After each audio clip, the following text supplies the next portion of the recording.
Welcome to this installment of The Burger Bunch.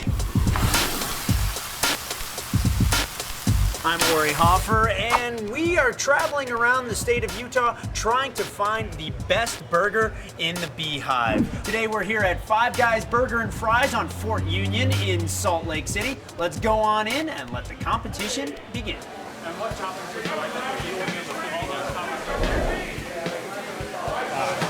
We'll get one large.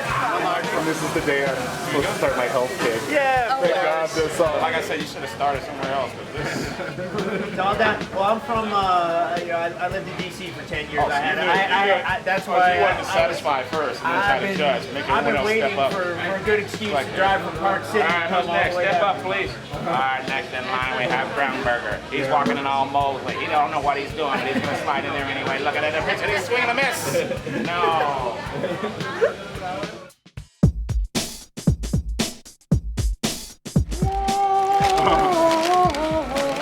They call this the reveal.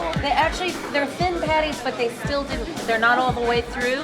They're pink in the middle. Yeah, That's very really difficult to do with a I was griddle. afraid when I saw the sign that said everything is cooked well done. I was like, All right, it's been a long time since I've had a Five Guys burger, but it was just like coming home. The beefiness factor, definitely there.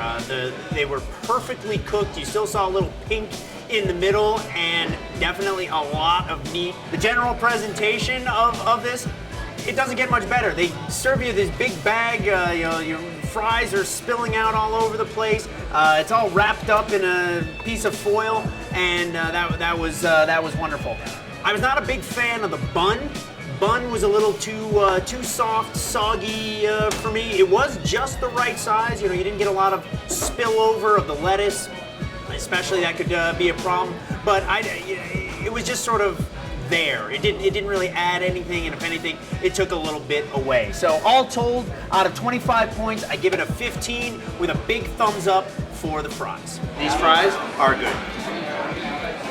The fries are good. All right, well, I think you're right, Ori, that the bun killed it. The bun was not toasted, it was the right size, but for two beef patties together, which I do not understand why they put two beef patties on. I definitely would have been happier with one beef patty. I think the two slide against each other, making the burger overall more difficult to handle than it probably should be. And especially with an untoasted bun, by the time you've gripped two patties together to keep them from sliding out like watermelon seeds, you've squished your bun into an unacceptable proportion against the meat. That said, the meat was good. It's like Ori said, it was pink in the middle. I liked that about it. But overall, I give it a 13 out of possible 25. It's okay. that is a lot of beef on one burger. Yeah. Well, as you can see, despite our criticisms to come, we did some damage and we loved it.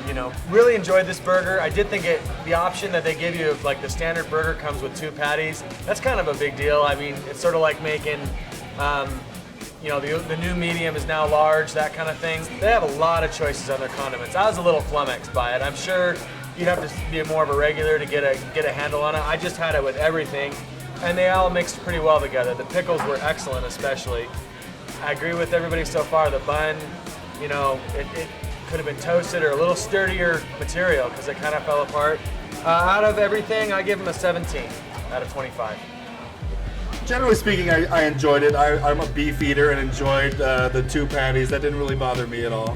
I can kind of concur with the rest of the crew on the bun being a little just kind of nondescript and non-toasted. Mine had lost half its sesame seeds. Packaging, good. I don't get as excited about a brown bag as everyone else does, but it was nice to have a kind of a down home, here's a bag of food kind of thing instead of a plate with little bells and whistles on it to make you distract from the food. So that was kind of nice. The burger was really not greasy, which I thought was pretty impressive. That was good. And neither were the fries. The fries were pretty decent. I like those. Overall, I gave it a 17, which is pretty like a C from me, I would say. So there you go. It was sort of just a classic burger you find, you expect to find in the Midwest with a grill, someone with an apron flipping it. Very good though for that style. There's a lot of hype with the Five Guys, especially among like my group of friends are always talking about Five Guys burgers, how awesome it is, how much better than In-N-Out. So it had like it had quite the hype. And I have to say, didn't quite live up to the hype. It wasn't. I was expecting more of a, I don't know how to explain it, a new style In-N-Out, more B&Ds with a burger with a special sauce and more exotic bun work. I give it a 15 out of 25. All right, we've tallied up the scores, and the average for Five Guys Burgers and Fries is a solid 15.4. Join us again next time for the Burger Bunch. We'll get our feet on.